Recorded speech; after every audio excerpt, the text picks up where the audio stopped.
Hey Leslie, I'm wondering how your perspective on the fight game has changed since you started studying labor in school. Hey, Stephen. Well, I feel like I have a lot better understanding of the tactical aspects of it that I didn't really have the patience to bother with before. Especially because of my own experience in trying to organize a union, I have a much better appreciation for the fact that things need to be finessed quite a bit, and that just because something is a great idea, it doesn't mean that the time is right for it. And sometimes you got to set stuff up a little bit more. And I feel like that's something that I do in my fighting a whole lot better. I used to come in and I'd be like, I got this great idea, let's do a 1-2.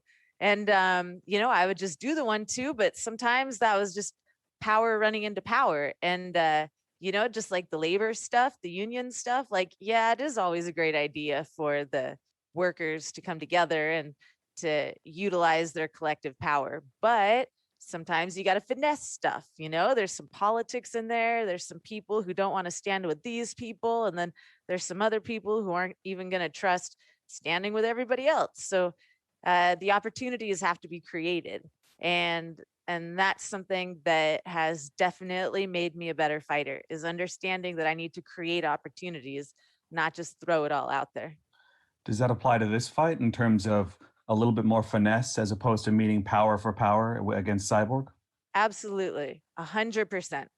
I mean, before, my fighting mentality was, I don't care if I get hit as long as I get to hit them back, and I just had so much fun throwing punches that they weren't even always accurate. I was just like, whoa, look at me, I'm doing it. And it's more important to do it well than it is just to do it. Mike? Hi, Leslie. I'm just curious how everything you've done outside of the cage, especially with the year we had during COVID and the social injustices going on, and going into something of a rematch with Cris Cyborg, and how bringing the real world and now the platform that you'll have, come Friday night before, during, and after the fight to speak on behalf of so many people that you really stood for in the past year. How has this kind of helped you prepare for this rematch? Gosh, that is so much in that question. Well, the first thing that I got to say is I don't speak for anybody else. I don't feel like I'm in a position where I'm entitled to speak for anybody else. I can only speak on what I see and what I think and what I believe. And if there's people who agree with me, then I'm very grateful to them for speaking up and backing me up on those things. But as far as like what's going on in the world and how is it affecting me in this fight, well, especially right now. Right now, I feel like the biggest thing that's going on is the conflict in Gaza with the Palestinians and the Israelis. And, that's not a subject that I'm super well versed on. There's so many years of history going back on it. And as someone who isn't highly educated on all the aspects of that, I'm not going to speak vehemently about it, but I can speak vehemently about the fact that people can't be killing other people. They can't be killing kids. Like, it's not right. I don't think that the US should be supporting the destruction of children who literally have no other place to go, who are not free to leave. I have Jewish heritage. My family came from Poland, and they were Jewish. I wasn't raised in the Jewish faith, but I'd like to believe that I still have a connection to that. And so, like many people, like most people actually, I feel, there's an extra significance to what is going on there, and it's tough and it's difficult. And seeing things like that and the real pain and like the life ending and the life changing trauma that people are going through out there, it puts a fight, it takes away, yeah, it's hard for me to walk around and be like, I'm the most important special person, which is in the past what I would have thought I would have done when I was going to be having this main event on Showtime. I would have thought that I would be walking around like I'm the fucking queen, right?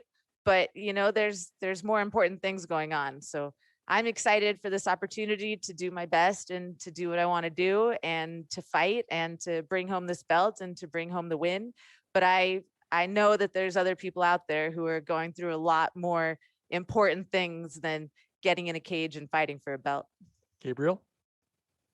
Hi, Leslie. My question, you've been in the cage with Cyborg before. Everyone always seems to build up, oh, she's this strong, she's this powerful and all that. How much does that experience of actually having been in there help you to clear out a lot of that extra noise that just always seems to come with fighting her? Oh, well, first off, I stopped talking to everybody who's like, whoa, you're going to fight Cyborg. Like, yeah, dude. Yeah. Not going to have this conversation with you again.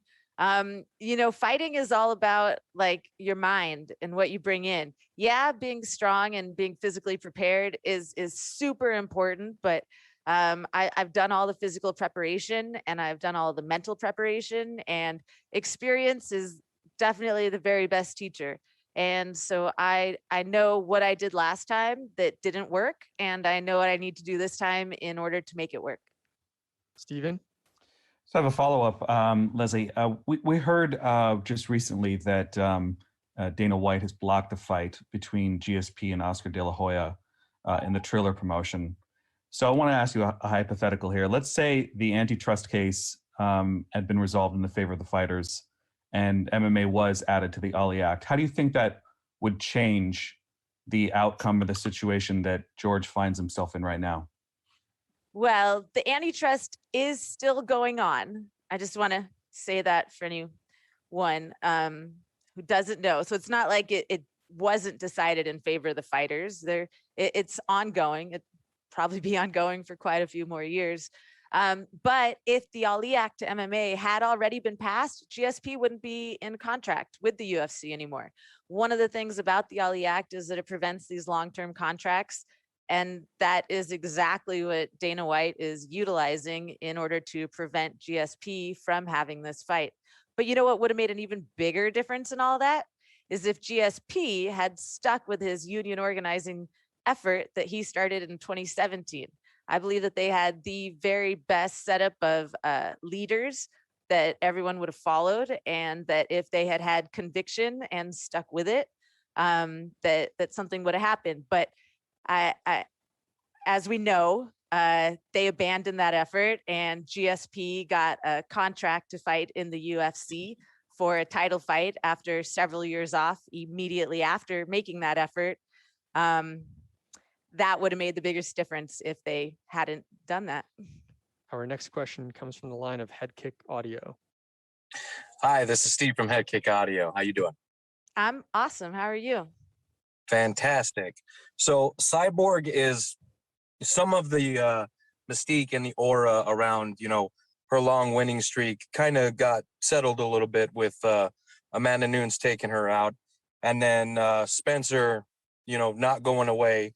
What are some of the changes that you've made to this fight in particular, maybe taken away from what these girls were able to accomplish?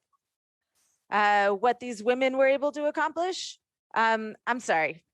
What was the question again? What things have you added to your game plan for this fight specifically? Maybe taking something away from the women that were able to either compete with or beat Cyborg. Oh yeah, I mean, we've seen a lot of women come in and be really successful, not ultimately successful, but comparatively successful to the women who fought her in the first place. Felicia Spencer, she did a good job. I think she cut her up. Nunes, yeah, she knocked her out. It was funny. I was doing an interview with Dean Thomas earlier today. Congratulations to him on his analyst contract. And he was talking about how he had instructed Nunes to stay back and take it into deeper waters, and how she did the exact opposite of that and came out triumphant, turned it into a brawl. And I mean, I'm not Amanda Nunes. I'm Leslie Smith. I'm I'm my own fighter. I'm doing my thing, but I definitely have been learning from everybody. And we have seen a lot of different tactics that people can utilize inside of the cage against Cyborg. Tom? Hey, Leslie, thank you very much for your time. This is Tom from MMA UK. Just asking, obviously it's, 5 years since your last fight with Cris. I'm just wondering, in your own words, like, how would you say you've changed as a fighter since your last fight with Cris? I've changed so much as a fighter. Before I thought I was invincible. I honestly, truly did. I'd never been dropped, never even been dropped since then. I didn't care about defense, and that's a pretty big part of the game. I mean, Floyd Mayweather, people know him as the best ever, and his game is mainly based on being defensive. And it's an entire aspect of a fight that I hadn't focused on before. And so I have expanded my game, and it has made me a much more dynamic fighter, and it has given me a much greater understanding of where to take advantage of opportunities, how to create opportunities. I just see a lot more than I ever did before. Last one, Dylan? Hey there, Leslie. Appreciate you making some time. Yeah, happy to be here. Yeah, I was just, wanting to get some insights into some of the experiences you've had training wise, because last time we were speaking, it seemed like you were splitting your time between El Nino Training Center and Cesar Gracie Jiu-Jitsu Academy. Can you kind of talk about the importance and the overall journey of certain individuals like, Kerry Melendez and Shinju Auclair? Yeah, totally. Something that I should have mentioned, as people have been asking me about what happened to change my game, to evolve my game, is training with Kerry Melendez and Shinju Auclair. I mean, Kerry Melendez, she just has a fight understanding and a skill. Her striking and her understanding of the fight is on a whole other level. It's a professionalism that I have learned so much from. And it's a professionalism, not just in the way that she fights, but also in the way that she conducts herself in day-to-day training activities, and like the respect that she commands from people, I spent a long time really feeling like an outsider. I got to this team, I got to Cesar Gracie's, and I started cleaning the mats in order to get to be on the team. And I got Cesar to be my manager in the very first place, just by going off and fighting and then being like, here's some money, so I wasn't, I've never been really highly celebrated inside the gym. That's one way to phrase it, right? And so I think that kind of affected me in a certain way, and as far as like what I accepted from my coaches and from my teammates, and what I expected from people. And so being able to train and be around Kerry and Shinju, it's definitely elevated me in my professionalism and what I demand out of my training, and what I'll tolerate out of people around me. And that has made me into so much of a better fighter, mentally, physically, just all around. All right. Thank you very much for the time, Leslie. Good luck this week. Thank you.